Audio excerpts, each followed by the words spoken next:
7h05, la question santé d'Europe 1. Thomas Soto. Vous connaissez la formule, on change d'heure dimanche, à 2h du matin, il sera donc 3h, on perd 1 heure de sommeil et on gagne quelques cernes. Bonjour Dr Kierzek. Bonjour Thomas. On a tout entendu et son contraire sur le changement d'heure. Est-ce vraiment un problème pour la santé ?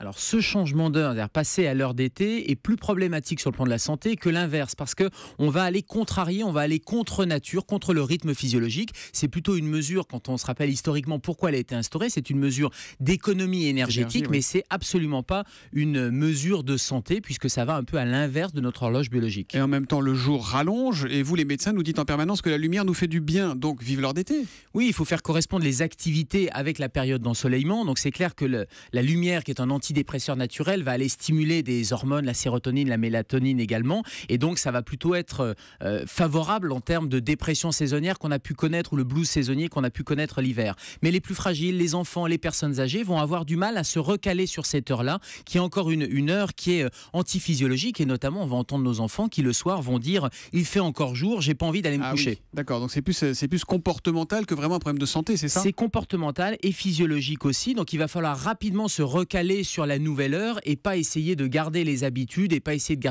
notamment en restant éveillé le soir. Mais est-ce que c'est pas plutôt dans la tête tout ça ? Parce que quand on se couche 1 heure plus tard, une fois dans la semaine, ou qu'on revient d'un voyage avec 2 heures de décalage horaire, on n'en fait pas tout un plat, docteur ?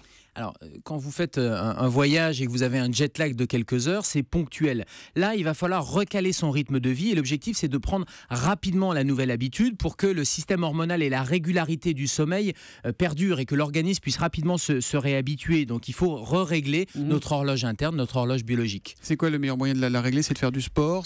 Comment on fait pour digérer ce changement d'heure le plus rapidement possible ? Déjà, samedi soir, vous recalez vos pendules, vos horloges avant d'aller vous coucher, de façon à être tout de suite dans le nouveau rythme et dans la nouvelle heure. Ensuite, il va falloir continuer à coucher et à lever les enfants à l'heure habituelle et non à l'ancienne heure. En termes de conseils, ça va permettre à ces enfants-là de se recaler. Il était que 7 heures, machin. Non, on règle ces horloges et on les couche comme d'habitude et on les force, à aller se coucher le soir. Et un des moyens, c'est d'aller recréer la pénombre. Vous allez fermer les volets, vous allez mettre des stores occultants de façon à recréer ce rythme de sommeil. Et puis tout va rentrer dans l'ordre relativement rapidement, et notamment dimanche, ça va être l'excellente occasion de faire une petite sieste, par exemple, en début d'après-midi et se recaler le soir. Voilà, puis nous, il faudra qu'on pense évidemment à régler Julie. Il est la nuit aux urgences, le matin avec nous à 7h-5. C'est la même heure en hiver comme en été. Pour la question santé d'Europe 1, c'est le docteur Kierzek. À lundi, Gérald. À lundi, Thomas.